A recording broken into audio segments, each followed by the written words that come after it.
Reconnaître que Dieu nous parle est facile. Si la paix nous traverse, si nous attendons des réponses depuis longtemps, nous devons discerner si ce qui se passe devant nos yeux sont les réponses que nous attendons. Quels sont les contextes, les situations qui viennent à nous. C'est un jeu. Il ne faut pas chercher de manière trop sérieuse, diabolique, qui nous arrive. Retrousser nos manches pour traduire, expliquer, comprendre un message, un rêve pour avancer, pourquoi pas. Mais ne vous arrêtez pas aux situations si vous vivez un blocage, un malaise. Supposez que c'est l'ennemi ou le fruit de votre vécu, de ce qui vous arrive dans votre quotidien. Attendez patiemment, invoquez l'Esprit Saint. La patience, la tranquillité d'esprit est vitale pour discerner. On appelle cela en hébreu le Yishuv Adat, ce qui veut dire littéralement repose tranquillement ton intellect. Il n'est pas possible de faire autorité sur nos peurs, soucis quotidiens, chaotiques, si vous ne prenez pas de recul, en apaisant tout d'abord vos pensées, votre intellect. La seule revendication, c'est saisir le message, comprendre. Si nous n'y arrivons pas, pas d'inquiétude. Dieu veut que vous compreniez. Il reviendra vous enseigner d'une manière différente, beaucoup plus simple, peut-être un peu plus claire. Notre seul mérite d'avoir fait le choix d'invoquer l'Esprit Saint pour qu'il nous éclaire, d'avoir su patienter, suffit. Si vous n'avez pas de réponse, c'est simple, c'était l'ennemi. Dieu est fidèle avec ses fidèles et leur donne à comprendre. Le songe, les messages ne sont pas une finalité. Être un voyant n'est pas notre profession. Le don de prophétie n'est pas donné à tout le monde, premièrement. Et bien sûr, en deuxièmement, Dieu veut instaurer la confiance, nouer l'amitié avec nous. Non nous enfumer, nous embarrasser dans des dispersions vapoteuses. Dieu a donné l'imaginaire à l'homme. Nous pouvons être tout simplement une pauvre victime de notre imaginaire. Vouloir avoir absolument la compréhension de tout ce qui arrive fait de nous un scientifique qui prend compte de tous les tenants et aboutissants, cause et effet. Vous n'êtes pas un scientifique, mais un enfant de Dieu qui a hérité du plus beau cadeau qu'un humain peut recevoir. C'est l'Esprit Saint. Il joue un rôle de tout premier plan qui construit votre vie, développe votre être, vous apporte joie, épanouissement. L'Esprit Saint est utile, efficace pour suivre notre cheminement sur la route de la sanctification. Dieu, le chef de projet, nous invite, nous initie à le connaître de très nombreuses fois et de multiples manières différentes. Attendre, croire que le Seigneur nous parle est une vérité indéniable.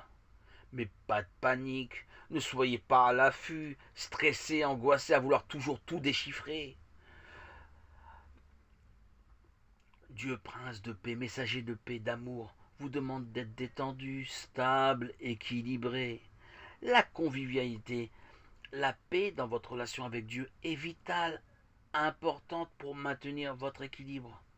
Vous avez votre place dans le processus lent de sanctification. Dieu demande de votre part de l'écouter dans la tranquillité de votre âme. Le Ishuvadat, c'est seulement apaisé que l'on peut décrypter les messages divins et démystifier l'ennemi. Être passif, regarder, observer, sans s'investir dans des explications extravagantes, tirées par les cheveux, qui n'apportent aucune paix véritable. Déjà là, nous avons le signe que nous nous sommes perdus dans notre petitesse humaine, dans notre misérable intellect en qui nous avons mis notre foi. Pauvres de nous, notre intellect humain mal dirigé ne renforce en nous que perte de temps, peine humaine, tristesse, désolation. Cette émotion négative est l'information que nous sommes égarés dans le filet de l'ennemi, du tentateur. Nous avons pris pour cible notre intelligence et nous l'avons vénérée en oubliant que c'est Dieu qui nous indique, c'est lui notre balise, ce n'est pas nos petits raisonnements. Éloignez de vous toute cette logique vaine. Remettez-vous à Dieu. Lui est notre abri, notre refuge. Tout seul, nous ne pouvons rien.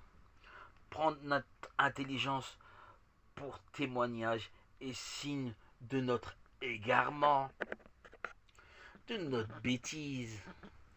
Ne vous trompez en croyant en vous, en votre sagesse. Vérifiez où vous en êtes avec vos mauvais penchants avant de vous élire prophète sur tout ce qui vous arrive. Regardez-vous. Prenez-vous à témoin de vos réactions, de vos petites pensées journalières. Saisissez, comprenez qui vous êtes en étant témoin de ce que vous vivez. Ressentez quotidiennement ce qui vous arrive. Soyez un témoin, cela vous informera et vous amènera à voir, à contempler votre vérité. Votre vérité est la vérité substantielle qui vous relie à Dieu, l'Esprit Saint. L'Esprit Saint, le seul, l'unique, le substrat par excellence qui nous relie à Dieu. L'Esprit Saint est la passerelle, le pont qui nous conduit à la vérité, pas à votre pauvre vérité falsifiée par votre ego et vos fantasmes. Par l'Esprit Saint, vous pouvez décoder tous les messages. En union avec Dieu, nous pouvons nous tromper. Être attentif à l'Esprit de Dieu qui nous habite demande de nous d'écouter religieusement nos pensées, idées qui nous traversent. Mais ne pas s'arrêter sur une émotion, un état particulier. Juste écouter, attendre, voir l'infrastructure, l'édifice que Dieu veut établir en nous, qui nous donne à voir et à comprendre, à saisir. Cela est perte de temps d'échafauder des explications sur ce qui nous arrive. C'est toi, Dieu, ma vie, mon intelligence. Et personne ne peut abuser de moi-même, si ce n'est moi-même avec mon ego. Seigneur Jésus, donne-moi de revivre ma foi, ma confiance en toi comme un petit enfant, non comme un intello arrogant, imbu de lui-même, fier de ses acquis. Non, Saint-Esprit, c'est toi qui gouvernes ma vie, le feu du Saint-Esprit qui ne s'éteint pas. C'est toi, sois le maître de ma vie. Dirige-moi, conduis-moi, anime-moi, ta présence fidèle me touche, mon cœur t'accueille. Je ne veux pas parler avec ma connaissance, mon savoir, mes acquis, mais par mon cœur qui t'aime et qui a été saisi par l'amour du Christ. Gloire à toi, Seigneur Jésus-Christ, notre éclaireur. Donne-moi de ne pas faiblir. Merci, Seigneur. Alléluia.